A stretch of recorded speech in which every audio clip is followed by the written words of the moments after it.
I grew up poor, 5 brothers, 1 sister, 2 loving parents.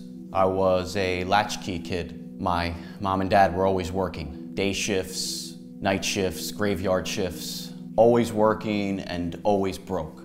Not broke spiritually, broke financially, because they had 7 mouths to feed. Not a day went by when I felt hungry. Hungry for love, hungry for food, hungry for affection. My parents gave me all those things, and I'm forever grateful for it. It wasn't until my late 20s when I found out what I was truly hungry for. My dad passed away when I was 29 years old. It was my task to clean out his apartment.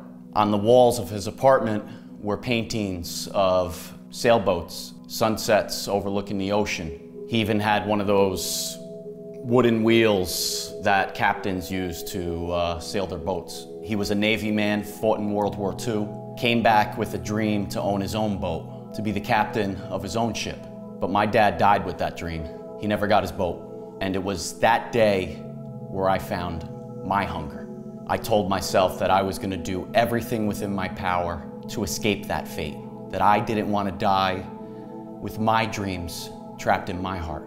So I saved up $7,000 and opened up a service business a year later. 10 years went by in a flash. I woke up one morning and I was no longer the poor kid from the trailer park. I was the richest man on my block. But there was something missing inside.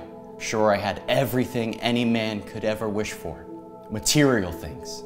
4,000 square foot home, a Porsche convertible parked in my driveway.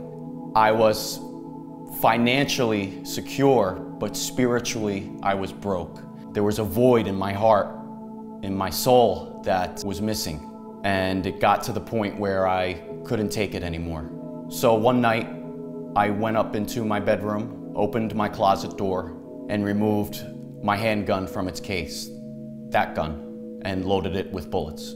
And without a thought, I jammed it into the side of my skull.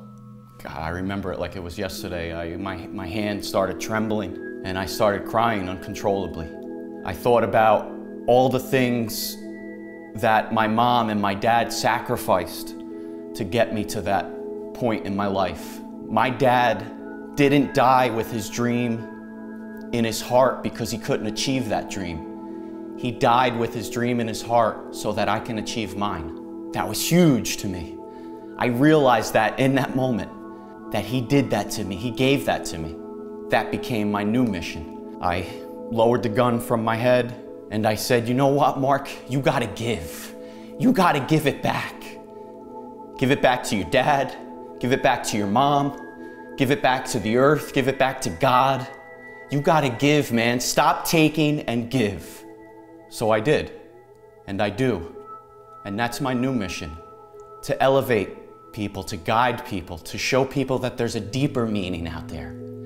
Yeah, we all want to be rich, we all want to be successful, but what's the cost spiritually, emotionally? All that crap, all that junk you buy at the store, it's never gonna give you the meaning or the purpose of life. And that's not just my story. That's all of our stories. We're all searching for that meaning, that purpose. And I found that purpose in that moment, that we gotta give. Take a little love for yourself and give the rest away. That's the meaning of life. You gotta give. Trust me, when you do that every single day, when you reach out your hand and elevate another soul, another person from poverty, from seclusion, from hunger, you will never look back. And I've never looked back. That's my mission. That's the new story I'm writing for myself. That's the meaning I've been searching for my whole life. Now I just gave you that meaning. Get out there and give. Go give that meaning to somebody else.